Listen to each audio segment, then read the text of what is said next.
And here we go, day 7 of the 20-day flower creation journey. My name is Luisa and this is the Lulu Blue Studio. Today we are going to paint an epidendrum, which is a beautiful plant with flowers on top. It's a sort of crown with orange petals and a thin stem with a few leaves at the bottom. I'm going to start painting the flowers using my filbert brush in size 8, so a small brush. This is from Princeton, it's the Select series.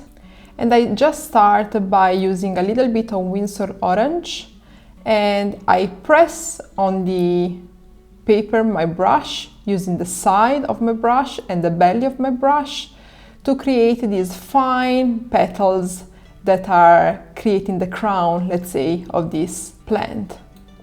Looking at the reference picture, I understand that all of these petals are hanging from flowers and the overall shape is an oval shape.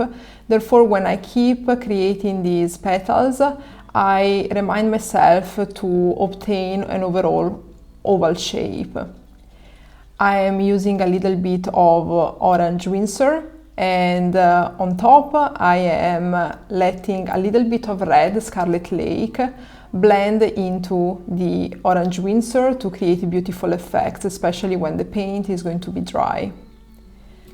These petals are all just very simple and quick strokes from the external part to the internal part of this crown.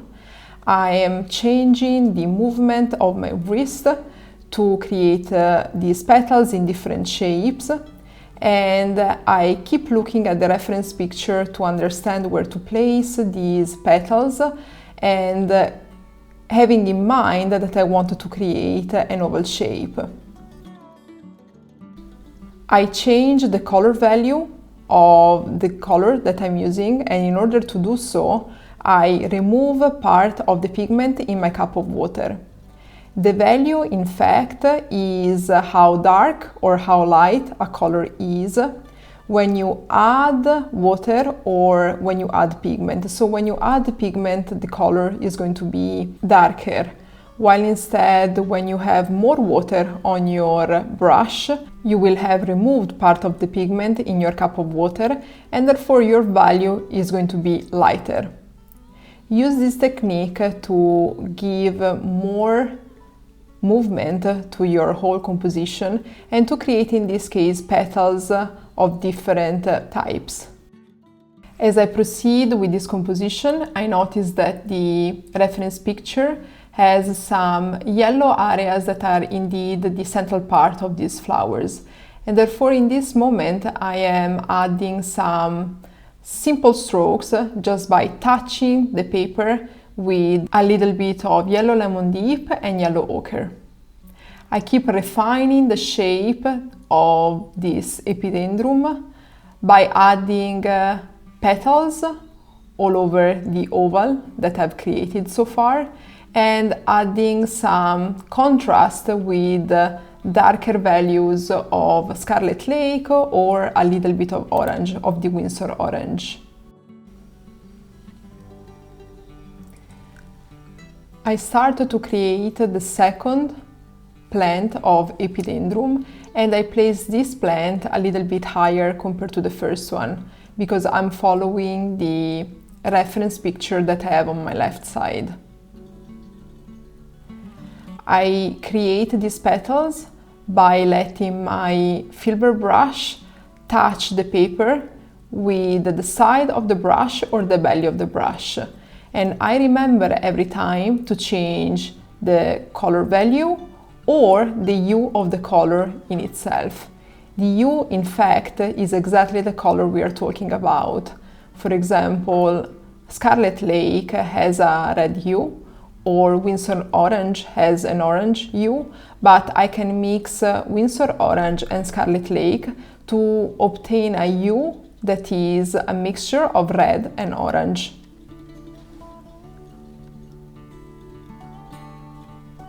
I keep in mind that the epidendrum needs to have an oval shape, and I keep adding these petals all over the shape of this oval. In some instances, I'm adding a few strokes of pure orange, and in some instances instead, I am removing part of the pigment into my cup of water, and I use a lighter value to add additional strokes. I add the center part of these flowers, and since this is a loose style composition, I add these yellow strokes a little bit all over this oval, just by touching the paper with the side of my brush.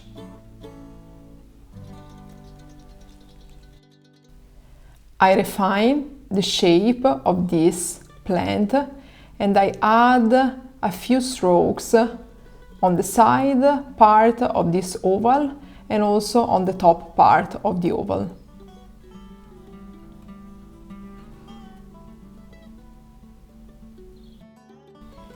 Since this is an exercise and we are practicing strokes with a filbert brush, I've decided to add a third epidendrum in the lower part of the paper.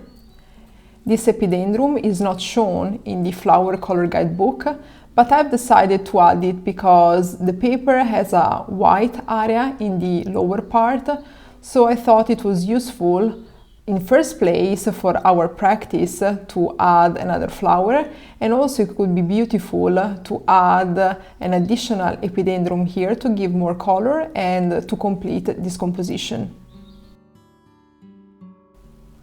So I'm following the same steps that I've mentioned before. I add a little bit of yellow strokes to add the center part of the flowers, and I keep in mind to change the color values and the color use for all of these petals, because the epidendrum has so many petals. Therefore we want to bring movement and to give volume to this flower by having many flowers and many petals in different colors. I take a Princeton brush, a round brush in size 12 to start to create the stems. As you can see from the pictures, the stems of these epidendrums are straight, and I will use the pressure and the thin tip of this brush to create initially just a thin stroke that resembles the stem, and then I will enlarge it when I will have a better overview of what I've created. The round brush is perfect to create very precise lines, so this is what I am doing in first place. When I have an overview of what I've created, I keep refining these stems by adding additional strokes on top of these initial lines. I'm using a mixture of sap green and a little bit of brown, burnt umber. And I keep refining these stems. The stems, in fact, are quite thick, therefore I'm trying to give dimension, adding strokes that are darker than the sap green that I've used in first place.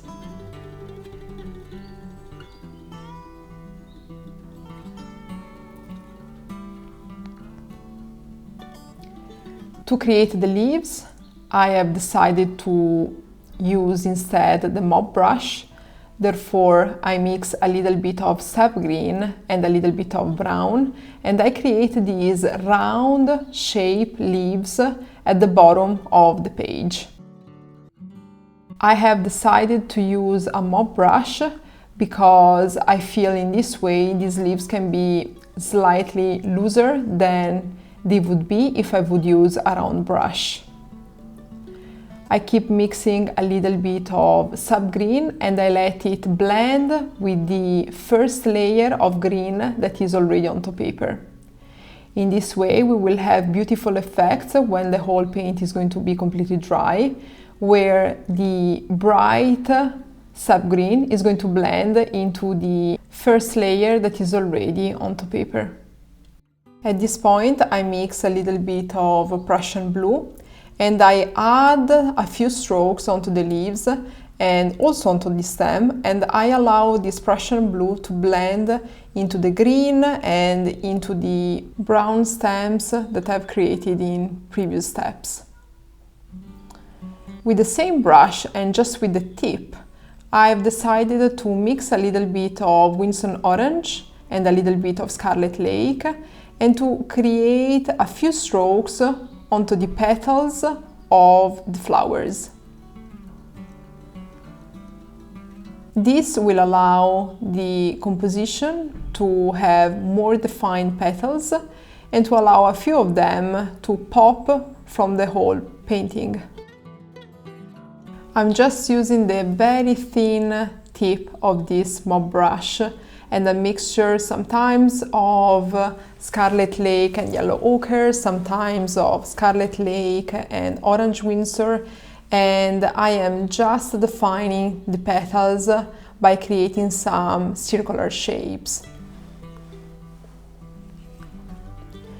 You can proceed in the same way, but if you are happy with the result of your Epidendrum before these brush strokes, you do not have to necessarily add these brush strokes. I like to do this with a mop brush because it's less controlled, the type of stroke that I achieve, comparatively to using instead a round brush. Therefore, I always like to add these final brush strokes with a mop brush, because I have the feeling the overall composition is going to be more loose and less defined. You can add these brush strokes in the same colors you have used for the base of the flowers, but if you instead want to try to add a few strokes in colors that are completely different from the ones you have already used, you're totally free to try also this, and I've done sometimes this process in the past, and I have to say that sometimes the result is really stunning. And we are approaching the end of this tutorial. I hope you enjoyed and you learned something from it. I hope to see you on day 8. Bye!